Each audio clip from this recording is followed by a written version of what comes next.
Saludos, estimados estudiantes. El siguiente tema que vamos a ver es la factorización por agrupación de términos. Ya habíamos visto en la clase anterior la factorización de un polinomio. Ahora vamos a ver la factorización de polinomios por agrupación de términos. Este es un método que se utiliza para poder determinar el factor común de un polinomio, generalmente de cuatro o más elementos. Por ejemplo, fíjate aquí están los pasos que debemos seguir para poder factorar este polinomio. Aquí tenemos un ejemplo, el cual nos dice que debemos seguir estos pasos, ¿ok? Vamos a analizar esto. Se agrupan los términos que tienen el factor común. Es decir, aquí podemos determinar claramente que hay un factor común. El 5 y el 5 es factor común. Entonces se agrupan estos términos y se agrupa el término de acá, porque el 3 y el 3 también es un factor común.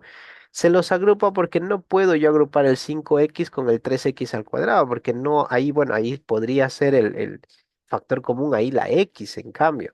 Pero bueno. Entonces se juntan estos de aquí. Lo único que hago es juntarlos, ponerles un paréntesis y en cada elemento saco el factor común. Por ejemplo, en este grupo, el factor común solo es el 5, no es más, porque no hay factor común en letra, porque no hay una letra que se repita entre los dos. En cambio, aquí el factor común es el 3, pero además del 3 también es la x, porque la x también se repite. Entonces, simplemente lo que hago es dividir, subdividir.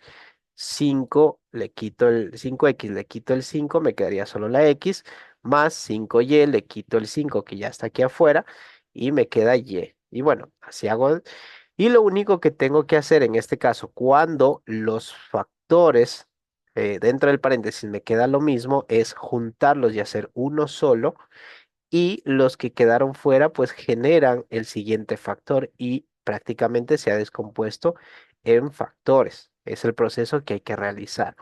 Ahora, vamos a hacer el mismo ejemplo, bueno, no el mismo ejemplo, sino un ejercicio parecido, ¿ok? Para poderlo explicar un poquito más detalladamente. Vamos a ver cómo nos va con esta explicación. A prestar muchísima atención, por favor, a lo que vamos a ver. Primero, tenemos aquí establecido ya el ejercicio. Entonces, lo primero que yo debo saber es analizar si es que puedo, si es que a este ejercicio yo puedo descomponer si yo puedo agrupar. Eso es lo primerito. Debo analizar si es que se puede agrupar, si hay la posibilidad de poder agrupar.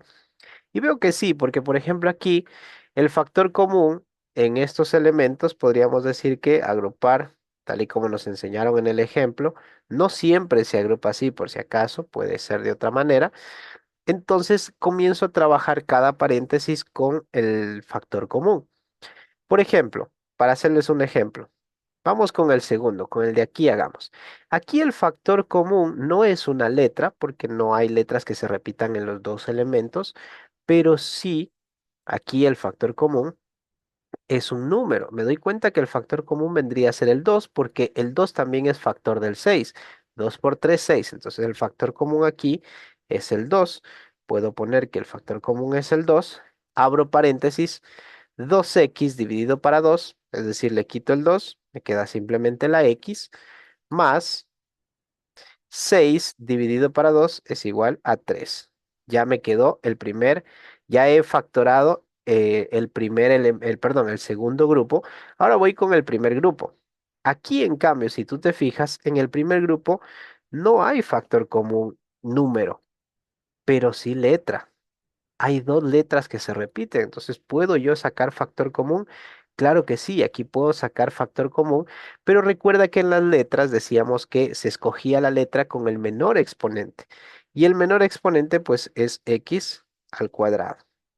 Abro paréntesis, a x al cubo, si le divido en x al cuadrado, dice que los exponentes se restan. Cuando yo divido una letra con otra letra, con la misma letra, los exponentes se restan. 3 menos 2, esto da igual a x elevado a 1, pero el 1 no se lo pone. Lo dejo así nomás, más 3x al cuadrado dividido para x al cuadrado, como quiera, se elimina x al cuadrado y simplemente te queda el 3.